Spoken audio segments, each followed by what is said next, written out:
So, Jane, thank you so much for joining us today for an interview with Jane Moorish, knowledge mobilization expert here at Brock University. This interview is part of the course we are creating here in the Environmental Sustainability Research Center, or the ESRC, that we've created with funding provided through eCampus Ontario. The course is entitled Building Sustainable Communities, the Impact of Engagement. So through this course, students have learned about several key concepts, which we have presented as the building blocks of sustainable communities. These building blocks include community engagement, information gathering and sharing, collaboration, and monitoring and evaluation. Jane, much of your work in the Lifespan Development Research Institute here at Brock focuses on knowledge mobilization, or KMD, and we're looking forward to hearing your perspective today on how this type of work fits into sustainable community building. My name is Amanda Smith, and I'm the Center Administrator here at the ESRC.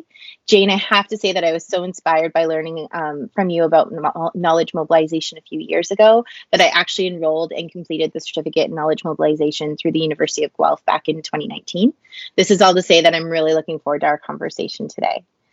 So before we dive in, I would like to begin by acknowledging the land on which we gather today, albeit virtually, is the traditional territory of the Haudenosaunee and Anishinaabe peoples, many of whom continue to live and work here today. This territory is covered by the Upper Canada Treaties and is within the land protected by the Dish with One Spoon Wampum Agreement. Today, this gathering place is home to many First Nations, Métis, and Inuit peoples, and acknowledging reminds us that our great standard of living is directly related to the resources and friendship of Indigenous peoples. Jane, before we begin, do you mind introducing yourself and telling us a bit about your work and the focus of the Lifespan Institute here at Brock? Sure. So as you mentioned, my title is Knowledge Mobilization Officer, and I work within the Lifespan Institute. I also work within Brock's Office of Research Services. And basically, knowledge mobilization officer is just kind of a fancy schmancy term to say that I work to make sure that our research gets into the hands of people that can use it, so mobilization. But more importantly, and what I think is probably most relevant for today, is that I work to create engagement spaces and opportunities so that our research is equitably informed by the people that can use it, so knowledge exchange. Just a little bit of background on Lifespan. Our institute is focused on lifespan development research, so how people grow and change across their lives, and its associated knowledge mobilization includes a diverse group of researchers and partners that basically try to understand human development across the lifespan and the factors that might influence stability or change within that lifespan. We look at mental health, physical health, brain functioning, learning, behavior, etc. Our general goals are that we work to build capacity for lifespan research and its associated knowledge mobilization through promoting interdisciplinary research collaborations with initiatives that work to build bridges across and within areas of interest. We also promote the integration of the community within our research and our knowledge mobilization activities, such as through our community engagement committees, which I hope to touch on a little bit more later. We create opportunities for our members to host workshops and many conferences to have that collaboration piece. And then we provide opportunities for knowledge mobilization through training, community engagement, partnership, and grant support. Just so you know how my role works, I work to basically accomplish these goals through capacity building. So I actually host and run a knowledge mobilization workshop 3 times a year for Lifespan members, their students, and their postdocs, and that's a 7-week-long workshop. I help with knowledge mobilization planning. I provide grant support. I run our community engagement committees. I support community engagement projects, specific ones. And then I also run our speaker series, which is now attracting national and international audiences, which we're really proud of. That's so amazing.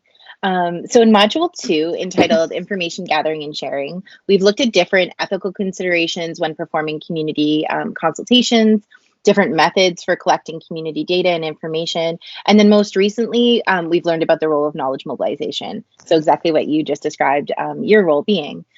In this lesson, we're looking at how knowledge mobilization can assist in building sustainable communities. So in your opinion, what role does knowledge mobilization play in terms of building sustainable communities? So I think there are 2 really big pieces here. And the first is that knowledge mobilization can help community members, or as I have recently learned to call them, context experts, get equitable access to research and knowledge. It's the Ontario Neurotrauma Foundation that in their definition of knowledge mobilization, they say that it exists to ensure that the right information is available to the right people at the right time and in the right format so as to influence decision making. And with equitable access and engagement with quality research, knowledge, data, whatever form it's in, communities are really better prepared to make informed decisions and build sustainable initiatives and drive impact. The second big piece that I see here is that knowledge mobilization, or more accurately, knowledge exchange, it exists to also ensure that community members, so those context experts, have an authentic seat at the table so as to influence and inform research and its associated knowledge mobilization so that they actually have their voices heard. And all of this together really helps to create a system whereby knowledge and research is making its way into the hands of community members in manners that actually apply to them, so how they actually want to access knowledge. And more importantly, that knowledge and research is based in the realities of communities, ideally resulting in kind of a truer and fuller understanding of community existence. And again, driving that impact towards healthy and sustainable communities who are fully kind of engaged in the process. I love that idea of calling them context experts. That hasn't come up yet, and I think that's such a good point. So that's I will send you a reference for that. There's a great article from the Tamarack Institute. That would be great, and then we can share it with the learners. Yeah. Okay, awesome. Thank you so much. So as you've discussed, a lot of work, your work and the work of the Lifespan Institute focuses on health and well-being. So can you provide us with an example research project that you've worked on or are currently working on where you've utilized knowledge mobilization, or as you call it, knowledge exchange, to build community capacity, and what that outcome was? Sure. So it's not a research project per se, but what I want to do is talk about a community engagement initiative that's gone across many research projects. It's what makes me the most excited about my job, and that's our community engagement committee work. So we currently at Lifespan support 4 community engagement committees. So we have our seniors engagement committee that's made up of older adults who I just absolutely love. We have a teacher engagement committee that's made up of Ontario-based teachers, a parent engagement committee made up of Niagara-based parents who inform research that's relevant to them. And then my favorite one, which is our youth engagement committee. They call themselves the BEC. They named themselves that because that's what they wanted. So the BEC is what you'll hear me say. And basically, these are volunteer groups that exist to help inform relevant research and knowledge mobilization projects at Lifespan. And we use our budget to actually create and maintain them. And this dedicated focus on community engagement stems from our belief in the concept that of like nothing about us without us. Many people have heard that term go across different disciplines. And that, as I mentioned earlier, community members should have a seat at the table for conversations around research and knowledge mobilization that involves them. And what we've tried here is to really take a page out of the book of the Center for Community-Based Research. And their tagline is that they focus on research done with people, not on people. And that's kind of what we're focusing on here. For a specific example, a fun example, I want to talk about our Youth Engagement Committee really quickly. It's made up of Niagara-based youth who are aged 14 to 24. And it's meant to just inform youth-focused research at Lifespan and generally provide a youth lens. I've learned also at every meeting, they just want to remind me that I'm not cool, and that's okay. I've learned that. I'm okay with it. An example of kind of how this would work, so you can kind of envision it, is that a researcher would book a time to meet with our Youth Engagement Committee. We actually meet with them in the evening. That's what they've requested. And they would present about a project or a research piece or a knowledge mobilization piece that they want youth feedback on. Examples of what they might be asked to talk about. And within this, I'm going to provide some examples of what youth have said so you can really see that fulsome experience. Sometimes researchers will get them to review surveys, youth-focused surveys. One great example is that they'll say, okay, are these the social media tools that you're using? Because we don't know what they're using. Great example here is one researcher was looking at vaping, and they were asking about vaping devices and where they buy and get vaping devices. And the youth were like, hold on a second. We call it a vape. What we put in it is e-juice. We actually make our own e-juice and we're selling it to each other on Snapchat. Never would have thought to try to capture the idea of like what's happening with vaping behaviors that way, because they were just asking about vaping devices and asking if they bought it from their parents. Another one would be, we often hear, please don't forget, my parents use Facebook. They don't use Facebook, but sometimes a lot of researchers will come in and be like, oh, we'll do a Facebook ad, and that's not the best way. Sometimes researchers will ask them about behaviors they should ask about in surveys. Another example is a researcher that looks at dishonesty and lie telling, and they came in to talk around youth. Or, okay, what are you lying about? You're probably lying about like risk taking. You're not telling your parents if you're going to a party. And they're like, no, we're not lying about our risky behaviors. What we're lying about is mental health. We're telling people that we're okay when we're not okay. So really being able to capture what's actually going on there. Or even sometimes language. So we had a researcher that looks at bullying and aggression, and they came in and they're like, oh, like here are some typical bullying behaviors. And one of the members raised their hand and they're like, what about flexing? And we had not thought to ask about flexing, which is actually a nonverbal kind of bullying, aggressive behavior that youth engage in. And they were actually gave us examples of flexing. Sometimes they'll inform recruitment and retention initiatives. So making sure that projects are really situated from the get-go to have fulsome recruitment of youth from a diverse walks of life and can actually retain them in their studies. Great example is someone came in with a recruitment package. It was a consent package, and like, oh, we're going to give this out in schools and youth are going to want to participate. And the one youth raised their hand and said, that would go in my locker and I'd find it in June. And these are direct quotes when I say these things. I actually have the quotes here, and I'm sharing all this with permission. Or one of them like, oh, here are the prizes we're going to give. You're all going to get like Brock string backpacks. And they're like, no, I want an aux cord, an AUX cord, because I and all my friends, we drive older cars that don't have Bluetooth, and I want to be able to connect my phone in to listen to my music. So please, could you just give me aux cords? Never would have thought about that. Or someone that was doing brain research, and they were like, oh, how are we going to get people to put an EEG cap on and get their hair all gooey with the EEG gel? And it was younger kids. And they're like, well, why don't you print out a picture of their brain waves and tell them that they're getting a brain selfie? And so they actually had hashtag brain selfie for that research project, and the kids loved it and were putting them up in their rooms. So things you'd never really think about. Yeah. Or for the knowledge mobilization piece, they help to inform how they might want to get research results disseminated to them and actually be able to engage with, which is another big thing. Everyone wants to do an infographic, but is a youth going to look at an infographic? And I have on my screen here, I'm going to read them because these are direct quotes from meetings. One person was like, oh, I'm going to make an app. The quote was, I would never download an app for health like that. They don't want apps. And we never thought about that. We thought, oh, like they're on their phones all the time. We'll make an app with reminders to do like mental health check-ins. Nope. If I want information, I want it as a fun video or quick bullet point. Otherwise, I'm going to scroll past it. So the idea of things being really short and clear.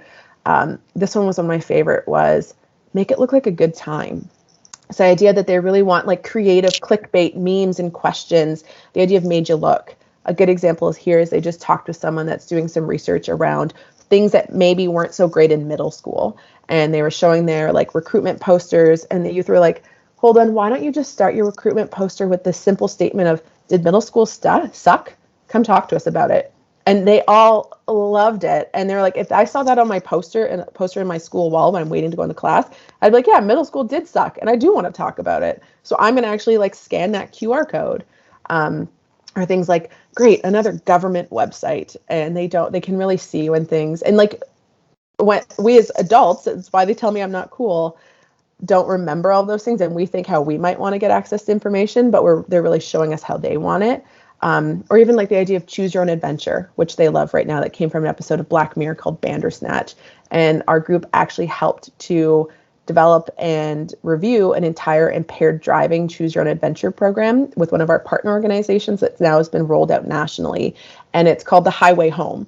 And you go through like a choose your own adventure around whether or not you're going to decide to get impaired at a party and how you're going to get home safely. And you actually get to choose your own adventure and see the outcomes of your behavior and what that might lead to. So some really cool things are happening. I love these committee meetings. How on earth does this contribute to community capacity?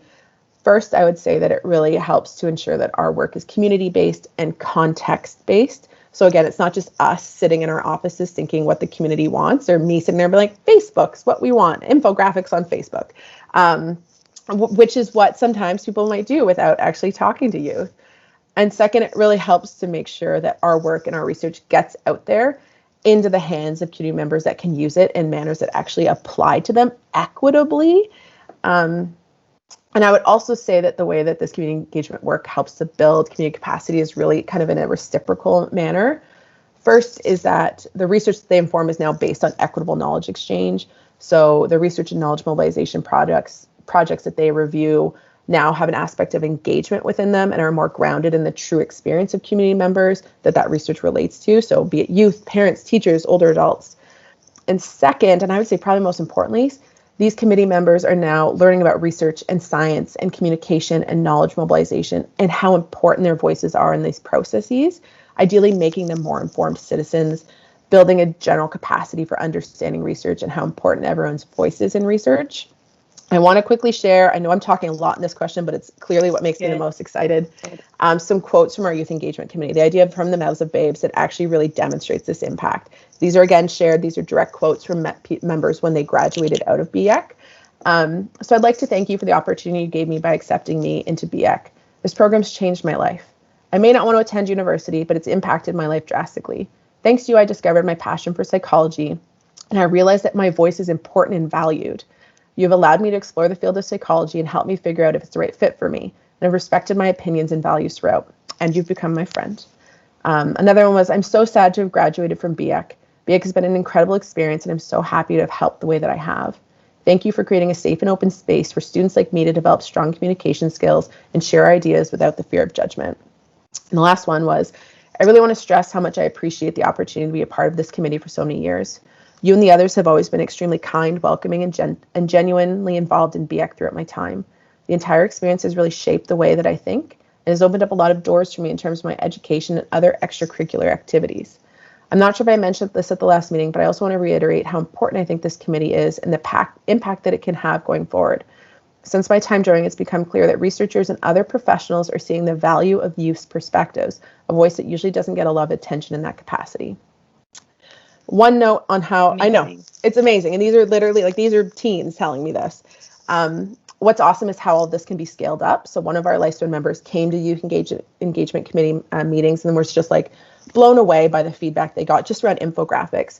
So they've now created what's called a Youth Knowledge Mobilization Leaders Group for their project, which is a longitudinal cohort study. So it's continuing over time.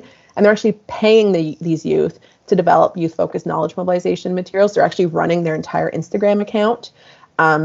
We then just got a Shirt Connection grant with this group to host youth engagement training around this. I will circulate that to you because it'll be free and available to everyone, where you can actually come together to learn what is youth engagement and research. And if more research projects started to do this, I honestly cannot even begin to imagine the impact and collective capacity that could be created. And that would be, I'd say, agree. Yeah, it's pretty awesome. Honestly, such amazing work. I think the idea of what we're able to learn from groups like you just described is just as valuable too, because I was laughing at that one point when you said infographics and Facebook. We, in terms of youth engagement specifically, we have no context. We did not grow up in the same world that these youth are growing up in. And so understanding those voices and the context that they're growing up in and how they want to engage is so important. And that could be applied to any other group that we also engage with when doing community engagement type work. It's amazing. 100%. Yeah. Thank you so much. And thanks for reaching out and asking for permission to share those insights too, because I think they're invaluable. It's amazing. Awesome. So let's move on to question number 3. So Jane, in your opinion, what is often the biggest challenge when it comes to building knowledge mobilizations into projects that have a community focus? And then maybe if we could follow up with that, do you have any recommendations on how to go about mitigating these types of challenges that you're going to talk about? Definitely. The biggest thing, equitable engagement can be really hard. And fulsome equitable engagement is even harder. Even our community engagement committees, if you look at the research on community engagement within the research and knowledge mobilization world, they fall towards kind of the no to minimal engagement as compared to fully collaborative partnership. So even those groups that take how much of my time and how much of my budget are still on the lower end. So it can't even imagine what those bigger projects would take. I think our committees have been successful only because we've dedicated one staff member, this girl right here, to them continually. I am always there. I even went to meetings when I was on maternity leave. I am at every meeting. That is not always possible. Not everyone has the budget for this. I actually do get asked to speak at numerous conferences about this now. How can we put this into a research project? And the questions I always get asked is, how do we have the capacity? And within all of that, the way that so a mitigation piece for that, because there's one other challenge I want to get to. How we mitigate all of that is we do have that dedicated staff, and we've directly asked for budget and we've sought funding for it. In terms of the equitable engagement piece, we've actually have a full application process to apply for our committees. For our youth engagement committee, it's completely youth-led. So our youth create the materials, they create the application, they create the questions. Across all groups, we avoid tokenistic interactions. So we really focus on making sure that I have training and engagement, community engagement. We recognize and we train everyone, even the researchers, before they come. Please remember right now, you're not the expert in the room. You're the expert on your research. You're that content expert, but you're not the context expert. And that's what we're trying to get right now. We focus on relevant and respectful compensation. So as I mentioned, we pay everyone and we have budget for that. We have a direct and engaged plan for incorporating feedback. So we go back to the groups and say, this is the impact that you've had. So they see how their voices were valued. We don't shy away from hard topics. We respect the power of people's narrative experiences, but within that, the mitigation is making sure that we have training. So I have mental health first aid training and pieces like that. And I have to say it's really working. If I even go back to our youth engagement committee, we're recruiting right now for new members. And I currently have 50 plus applications from like 14-year-olds looking to join this committee that have no experience but want to come, and they want to have their voices heard. Awesome. On top of that, another challenge is the amount of key considerations in community engagement and knowledge mobilization is staggering. You have to consider accessibility, EDI, the readiness to collaborate, capacity to collaborate, staffing, and budget. And within all that, there are several pieces underneath that. Thankfully, there's great resources out there. I'd be happy to share some with you, Amanda, after. General mitigation strategies, I think, is education and capacity building, like what you are doing right here. Training researchers, content experts, context experts on what equitable engagement looks like and how important it is to build meaningful interactions and sustainable communities. I really think that if you build it, they will come. Within that, look for those that are engaging, look for kind of your champions and those that are doing really good work and work with them. And others will recognize that and the momentum will build. Even with our community engagement committees, it was a slower uptake at the beginning. But then suddenly researchers would come and then they'd talk to someone else at the water cooler pre-COVID. And they'd say, this was amazing. Like, I'd never thought to recruit older adults this way, or I didn't know there was this parent group. And then the other researchers were like, hold on a second, can I talk to this group too? Answer is yes. So really kind of building it. And then seeking funding supports. And thankfully, I am now seeing more funding coming out. So there's the suite of SSHRC partnership grants. And even NSERC just released this year science communication grants to train students in science communication. So those are my mitigation. I would say build it, they will come, seek funding, and have more dedicated funding to it if we could. Yeah, for sure. And I think when we're talking about grants specifically, building it in from the very beginning and not having it be a piece that you've tacked on at the end is like so super important. And that's something I learned from you a long time ago. And on that, if institutes and centers like ours could build in opportunities for knowledge exchange before a grant application, even makes applications more stronger, because you can say my application is like, this idea is based in knowledge exchange. I know that my context experts want this. Yeah, for sure. That's amazing. Thank you so much. Okay, so I'm now going to turn my last question on its head and ask you what you see as the biggest opportunity. I know you've talked about some of these, and I think you've given us great context, but when it comes to building knowledge mobilizations into projects that have a community focus, what are our greatest opportunities? So I just think we need to leave the interview on a high note, if that makes sense. Yeah, and this is one of my other favorite questions. Okay, the power and impact that knowledge mobilization combined with community engagement can have is staggering. A movement towards knowledge exchange, as I've been talking about, happening within the community rather than just dissemination to the community. It's happening and it's really exciting. I'm going to give you my favorite quote. This is just showing the nerd that I am. It's from a 2013 article by Bowen and Graham, and they state that this evolution from transfer to engagement in KT theory and practice, KT is knowledge translation, is occurring alongside and in response to other challenges to traditional research approaches, and reflects increasing societal expectations that knowledge must not only be scientifically valid, but also socially robust. And that right there is what I see as the biggest opportunity, when the collective we start to understand that knowledge mobilization is not about this one-way information flow, nor is it a one-size-fits-all process.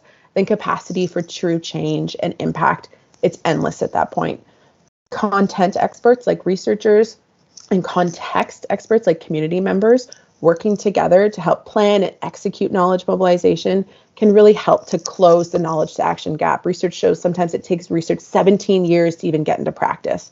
We can really help to close that gap, but while also keeping science and safety at the forefront, which is really critical as well if we all work together. And on this note, I also believe that every researcher gets into the area that they're in because they want to have impact. You decided to study what you wanted to study because you think it's important and interesting and people need to know about it. And community engagement is one of the best ways to ensure that that impact happens in a tangible way, which is so exciting, and it's happening. And I would say that's the biggest thing right now. Jane, I can't seriously thank you enough for your time. I always love talking to you. This has been amazing. Thank you so much for sharing your insight and expertise today.